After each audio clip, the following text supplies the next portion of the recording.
Hoy quiero que meditemos en una de las parábolas más conocidas de nuestro Señor Jesucristo y también una de las más solemnes, la parábola del sembrador. Es una parábola conocida, pero no por eso sencilla en su aplicación. Porque aquí el Señor no solo está describiendo una escena del campo, no solo nos está hablando de un hombre que siembra, de una semilla de varios terrenos, nos está hablando del corazón humano. Nos está mostrando cómo recibe el hombre la palabra de Dios. Nos está enseñando que no basta con oír, lo decisivo es cómo oímos. Y debemos comenzar recordando que esta parábola aparece en un momento importante del ministerio de Cristo. Las multitudes aún lo seguían, había interés, había curiosidad, había gente fascinada con sus palabras y con sus milagros, pero al mismo tiempo también había rechazo, había oposición, dureza y había resistencia. Muchos seguían a Cristo alrededor, pero no seguían a Cristo de verdad. Y hay una gran diferencia entre esas dos cosas. Una cosa es estar cerca de Jesús, otra muy distinta es pertenecer verdaderamente a Jesús.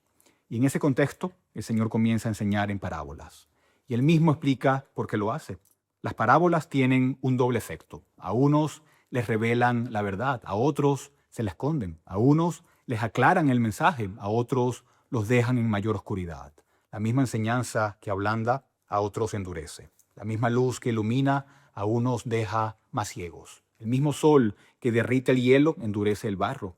Y así sucede también con la palabra de Dios. Por eso, esta parábola no es una historia neutra, no es una ilustración sin filo, es una palabra de discernimiento, es una palabra que divide, es una palabra que pone al descubierto el corazón. Y por eso la gran pregunta no es simplemente ¿qué significa el sembrador o qué representa la semilla? La pregunta más importante es esta: ¿qué clase de terreno soy yo? ¿Qué clase de oyente soy yo? En la parábola, el sembrador es uno, la semilla es una. Lo que cambia es el terreno, lo que cambia es la condición del corazón. El problema no está en la semilla es buena, es perfecta. El problema no está en el sembrador siembra bien. La diferencia está en la tierra que recibe la semilla. El sembrador es, en primer lugar, el mismo Señor Jesucristo, que va por todas partes sembrando la palabra. Y en un sentido más amplio, representa también a todos aquellos que anuncian fielmente el Evangelio. La semilla es la palabra de Dios, es el mensaje del reino, es la verdad divina, es la voz de Dios dirigida al alma del hombre. Y los terrenos representan las distintas respuestas del corazón humano frente a esa palabra. Y aquí el Señor nos presenta cuatro terrenos, cuatro tipos de oyentes, cuatro maneras de responder al Evangelio. De esos cuatro, solo uno da fruto verdadero, solo uno evidencia una obra real de gracia. Los otros tres terminan siendo estériles. Y por eso debemos escuchar esta parábola con seriedad, con temor de Dios y con deseo de examinarnos delante de Él. El primer terreno es el que está junto al camino. Era esa parte dura del campo, una vereda pisoteada por hombres y animales. Era suelo compactado, apretado, endurecido. La semilla caía allí, pero no penetraba, quedaba sobre la superficie y entonces venían las aves y se la llevaban. Y el Señor explica que este es el que oye la palabra, pero no la entiende de manera espiritual. El maligno viene y arrebata lo sembrado en su corazón para que no crea ni sea salvo. Y aquí tenemos un retrato del corazón endurecido. El hombre oye, pero no recibe, escucha, pero no entiende con el alma. La verdad pasa por encima de él, pero no entra en él. La semilla queda en la superficie y pronto desaparece. ¿Qué condición tan solemne es esta? Porque aquí no estamos hablando de alguien que jamás oyó el Evangelio. Estamos hablando de alguien que sí lo oyó, que estuvo presente, escuchó las palabras, quizás incluso asistió muchas veces al lugar donde la palabra era predicada, pero nunca la recibió de verdad. Y esto nos enseña que se puede estar muy cerca de la verdad sin ser transformado por ella. Se puede estar sentado bajo la predicación del Evangelio y continuar con un corazón duro. Se puede conocer el lenguaje cristiano, entender ciertas expresiones, estar familiarizado con la Biblia y sin embargo seguir siendo una persona no convertida. La palabra puede sonar en los oídos, pero no entrar nunca en el corazón. Este oyente no responde porque su corazón está endurecido. No hay sensibilidad espiritual, no hay hambre, no hay quebrantamiento, no hay esa disposición interior de recibir con mansedumbre la palabra implantada. El corazón está como ese camino pisoteado, compacto, seco y cerrado. Y a esto se añade otra cosa. El enemigo actúa. El diablo viene y arrebata la semilla, la deja sin efecto, hace que la palabra sea olvidada, la distrae, la roba, la borra, de manera que lo que fue oído no llega a producir fe, ni arrepentimiento, ni vida. Y esto debe hacernos pensar seriamente, porque muchas veces el problema no es que la Biblia no sea clara. El problema no es que la predicación sea demasiado profunda. El problema está en la condición del corazón. El hombre natural no recibe las cosas del Espíritu de Dios porque para él son locura. Y si el Señor no rompe esa dureza, la persona seguirá oyendo y seguirá perdida. Por eso debemos preguntarnos, ¿hay en mí esta dureza? ¿Estoy acostumbrado a oír la palabra sin reaccionar? ¿Escucho sermones como quien escucha cualquier discurso? ¿He perdido la capacidad de temblar ante la voz de Dios? La verdad ya no me hiere, ya no me despierta, ya no me confronta. Ese es un estado muy peligroso, muy peligroso. Debemos pedir al Señor que rompa el terreno duro del corazón, que lo ablande, que lo haga sensible, que quite la costra del pecado, de la costumbre, de la indiferencia, para que la semilla no quede afuera, sino que penetre adentro. El segundo terreno es el pedregoso. No se trata simplemente de tierra mezclada con algunas piedras. La idea es más bien una capa fina de tierra sobre una base rocosa. La semilla cae allí, brota rápidamente, parece prometer mucho, pero no tiene profundidad. No hay suficiente tierra, no hay suficiente humedad, no hay raíz verdadera. Entonces, cuando sale el sol, la planta se seca y se marchita. Y el Señor explica que este es el que oye la palabra y la recibe con gozo. Hay reacción inmediata, hay entusiasmo, hay emoción, hay apariencia de vida, pero no tiene raíz. Cree por algún tiempo. Cuando viene la prueba, la aflicción o la persecución por causa de la palabra, tropieza y cae. Y aquí vemos el corazón superficial. No es un corazón tan duro como el primero. Este responde, este se conmueve, este parece afectado, parece haber comenzado bien, pero el problema está que no hay profundidad, no hay una obra sólida, no hay raíz, todo es rápido, todo es visible, prometedor, pero pasajero. Y esto nos enseña algo muy importante. No toda reacción positiva al Evangelio es conversión verdadera. No todo entusiasmo religioso es vida espiritual. No todo gozo inicial es evidencia de nuevo nacimiento. Puede haber emoción sin regeneración. Puede haber respuesta inmediata sin raíz real. Hay personas que se impresionan con la verdad, se conmueven al oír del cielo o del infierno, se alegran al pensar en perdón, en paz o en esperanza, se entusiasman con la idea de una nueva vida, pero nunca han ido al fondo del asunto, nunca han entendido realmente el costo del discipulado, nunca han sido humilladas profundamente delante de Dios, nunca han sido arrancadas de sí mismas para ser plantadas en Cristo. Al principio parece que todo va bien, la planta sale rápido, pero el problema aparece cuando el sol se levanta. ¿Y qué representa el sol? Las pruebas, las aflicciones, la oposición, la dificultad de seguir a Cristo, el costo de obedecer, la presión del mundo, el rechazo por causa del Evangelio. Mientras todo es emoción, el oyente superficial sigue adelante. Pero cuando ser cristiano empieza a costar, retrocede. Cuando la obediencia trae problemas, tropieza. Cuando la fidelidad exige, renuncia, se aparta. Cuando la fe deja de ser conveniente, se seca. Y eso revela que nunca hubo raíz verdadera. Había una respuesta emocional, pero no una unión real con Cristo. Había una impresión, pero no una transformación. Había una llama breve, pero no fuego verdadero. Y debemos examinarnos también aquí. ¿Mi fe tiene profundidad? ¿He echado raíces en Cristo? ¿Qué ocurre conmigo cuando llegan pruebas por causa de la palabra? ¿Sigo adelante o me desmorono?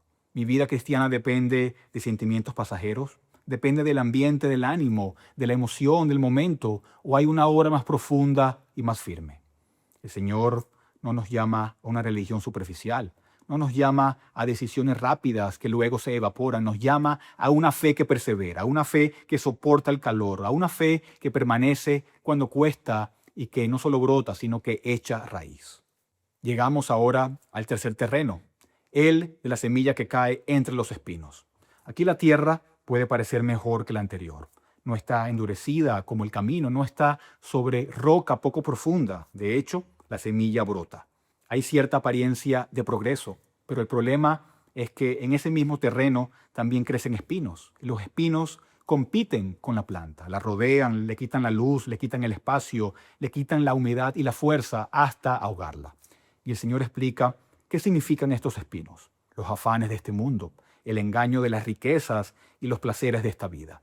Todo eso entra y ahoga la palabra. El resultado es que la persona no lleva fruto a madurez. Puede haber comienzo, puede haber cierta apariencia de vida, pero no hay fruto verdadero ni duradero. Y aquí tenemos el corazón dividido, el corazón lleno, el corazón ocupado por otras cosas. No necesariamente por cosas escandalosas al principio, muchas veces por cosas legítimas como responsabilidades, trabajo, familia, preocupaciones, proyectos, deseos, aspiraciones, cosas que en sí mismas pueden ser válidas, pero que terminan ocupando el lugar principal y ahogando la vida espiritual. Y este es un gran peligro, porque no se trata aquí de rechazo abierto al Evangelio, como en el primer caso, tampoco de abandono rápido por persecución, como en el segundo. Aquí el proceso es más lento, más silencioso, más sutil. La persona sigue adelante por un tiempo, tal vez mantiene una apariencia de religión, tal vez incluso sigue oyendo la palabra, pero gradualmente el corazón se va llenando de otras prioridades y esas prioridades terminan sofocando todo. Los afanes de este mundo tienen un gran poder: las preocupaciones diarias, la presión por sobrevivir, la ansiedad por el futuro, el peso de las tareas, el ritmo de la vida. Todo eso puede ir ocupando tanto el corazón que la palabra pierde espacio. Y luego está el engaño de las riquezas. No dice solamente las riquezas, sino su engaño, porque prometen lo que no pueden dar. Prometen seguridad, prometen satisfacción, plenitud, pero engañan.